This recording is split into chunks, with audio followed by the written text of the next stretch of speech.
कभी ऐसा हुआ है कि किसी ने मुस्कुराते हुए कहा मैं ठीक हूँ, पर आपको अंदर से लगा कुछ तो गड़बड़ है। या फिर किसी मीटिंग में कोई आपकी बात से सहमत दिख रहा है, लेकिन उसकी बॉडी कह रही है मुझे इसमें दिलचस्पी नहीं है।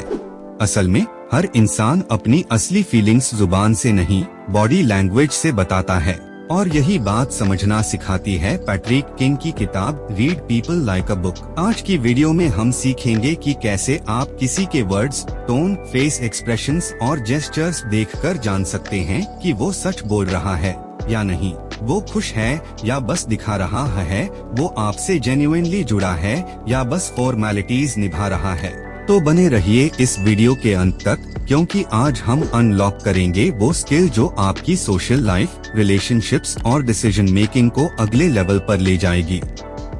पार्ट 1, बेसलाइन समझना। हर इंसान का एक पैटर्न होता है। पैट्रिक किंग कहते हैं किसी इंसान को समझना शुरू करने से पहले यह समझिए कि वो नॉर्मल सिचुएशन में कैसा बिहेव करता है। इसे कहते हैं बेसलाइन, यानी जब कोई रिलैक्स हो, न डर हो, न झूठ बोल रहा हो, उस वक्त उसकी नेचुरल बॉडी लैंग्वेज क्या है। उदाहरण के लिए आपका एक दोस्त जब आपसे कैजुअली बात करता है तो उसकी आवाज स्टेडी रहती है, वो आराम से बैठता है और हंसता है।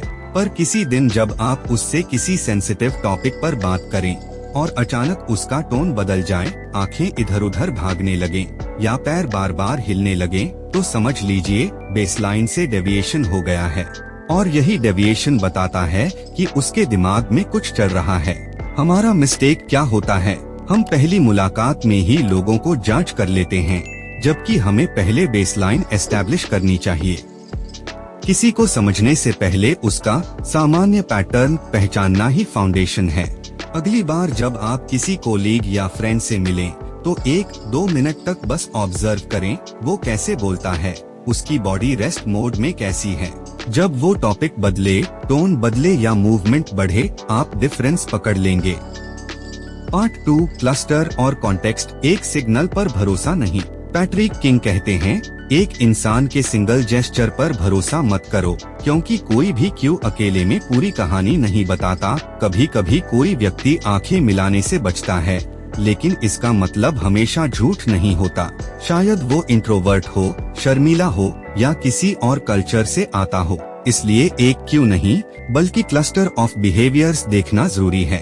उदाहरण, अगर कोई व्यक्ति किसी सवाल पर अचानक आंखें चुराता है और उसी समय वो अपने हाथों को टेबल के नीचे छिपा लेता है, सांस तेज हो जाती है और बोलने में देरी करता है, तो यह पूरा क्लस्टर बताता है कि कुछ छुपाया जा रहा है। अब बात करते हैं कॉन्टेक्स्ट की। एक ही जेस्चर अलग परिस्थितियों में अलग मतलब देता है।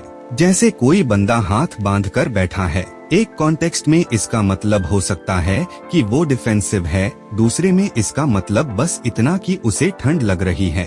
हर बार जेस्चर को कॉन्टेक्स्ट के साथ जोड़कर इंटरप्रेट करो।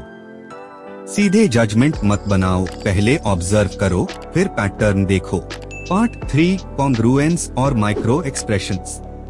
पैट्रिक किंग कहते हैं जब शब्द और शरीर में फर्क हो तो सच्चाई शरीर के साथ होती है।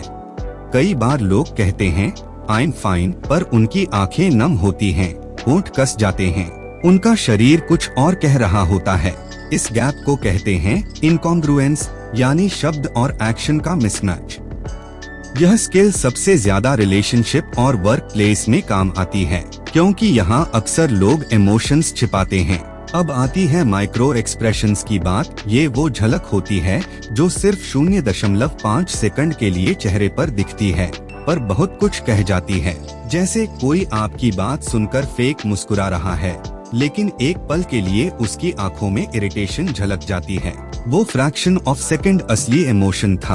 आप किसी नेगोशिएशन में हैं, सामने वाला कह रहा है हाँ हम ये डील कंसिडर कर सकते हैं, पर उस वक्त उसके होंठ दबे हुए हैं और आईब्रोज नीचे हो गए हैं, मतलब अंदर से वो अग्री नहीं है। माइक्रो एक्सप्रेशंस को पकड़ना एक आर्ट है, पर इसे सीखा जा सकता है। नेटफ्लिक्स पर आने वाले शो लाई टू मी में यही कॉन्सेप्ट बड़े दिलचस्प ढंग से दिखाया गया है। अगर आपको अभी तक कुछ नया और वैल्यूएबल सीखने को मिल रहा है, तो वीडियो को लाइक जरूर करें, दोस्तों के साथ शेयर करें ताकि वो भी लोगों को समझना सीख सकें। और बताइए कमेंट में अगली बार किस किताब की समरी आप विजडम अनलॉक्ड पर देखना चाहते हैं। और हाँ, अगर आप यहाँ नए हैं तो चैनल को सब्सक्राइब करें ताकि हर हफ्ते आप एक नई किताब से कुछ नया सीखें। पार्ट 4, लिसनिंग और ऑब्जर्वेशन का पावर। पैट्रिक किंग कहते हैं, लोगों को पढ़ना बोलने से नहीं, सुनने और देखने से शुरू होता है। हम में से ज्यादातर लोग सुनने की बजाय बोलने की जल्दी में रहते हैं, पर असली समझ वहीं आती है जहां आप ऑब्जर्व करते हैं। किसी के शब्दों के बीच आने वाले पॉज, उसकी सांस की गहराई या छोटी हेजिटेशन, ये सब उसकी असली स्टोरी बताते हैं। एग्जाम्पल, आप किसी दोस्त से पूछते हैं, सब ठीक है ना? वो जवाब देता है, हाँ ठीक हूँ, लेकिन उसके जवाब में फ्रैक्शन सेकंड की डिले है और आवाज थोड़ी नीचे चली जाती है। ये डिले और टोन चेंज उस ना कहे गए सच की कहानी बताते हैं। अगली बार जब कोई बोले तो सिर्फ उसके शब्द मत सुनो, उसके कैसे बोलने पर ध्यान दो। देखो उसकी आवाज स्टेडी है या शेकी, उसकी आईज कॉन्फिडेंस दिखा रही हैं या गिल्ट। धीरे धीरे तुम लोगों को रीड करना शुरू कर दोगे बिना उनके बोले। पार्ट 5, प्रैक्टिस और एथिक्स। पैट्रिक किंग कहते हैं, हर इंटरैक्शन एक मौका है अपने ऑब्जर्वेशन स्किल को शार्पन करने का। प्रैक्टिस करने के कुछ तरीके। पब्लिक प्लेसेस में लोगों को ऑब्जर्व करो, उनका पोस्चर, फेशियल एक्सप्रेशंस नोट करो। टीवी इंटरव्यू या डिबेट्स में देखो कौन जेन्युइन लग रहा है और कौन डिफेंसिव। खुद का भी मिरर में ऑब्जर्वेशन करो, जब तुम झूठ बोलते हो तुम्हारा चेहरा क्या करता है। पर याद रखना, यह स्किल रिस्पॉन्सिबिलिटी के साथ इस्तेमाल करनी है। कभी भी किसी की कमजोरी या पर्सनल ट्रॉमा को पकड़कर उसका मजाक मत बनाओ या मैनिपुलेट मत करो। यह किताब सिखाती है समझना, न कि दूसरों को एक्सपोज करना। अगर आप ये स्किल सीख लें तो आपकी कम्युनिकेशन पावर, डिसीजन मेकिंग और रिलेशनशिप्स सब मजबूत हो जाते हैं। आप लोगों पर ब्लाइंड ट्रस्ट नहीं करते, बल्कि उन्हें समझकर कनेक्ट करते हैं। तो दोस्तों, यही थी पैट्रिक किंग की किताब read people like a book. एक ऐसी किताब जो आपको दूसरों को नहीं, खुद को भी समझना सिखाती है। अब अगली बार जब कोई बोले मैं ठीक हूँ, तो आप उसकी आँखों, उसकी आवाज और उसके जेस्चर्स से सच्चाई पढ़ पाएंगे। और यही है असली इमोशनल इंटेलिजेंस, बिना किसी को हर्ट किए उसकी भावना को समझना। अगर आप इस किताब को खुद पढ़कर गहराई से सीखना चाहते हैं तो नीचे डिस्क्रिप्शन में लिंक दिया गया है, वहां से जाकर read people like a book खरीदिए और अपनी कम्युनिकेशन और अंडरस्टैंडिंग को अगले लेवल पर ले जाइए। वीडियो पसंद आई हो तो लाइक, शेयर और कमेंट जरूर करें और चैनल विजडम अनलॉक्ड को सब्सक्राइब करना मत भूलिए, क्योंकि यहाँ हर हफ्ते हम अनलॉक करते हैं एक नई किताब जो आपकी सोच बदल देगी। This is Wisdom Unlocked, unlocking your mind, one book at a time. धन्यवाद।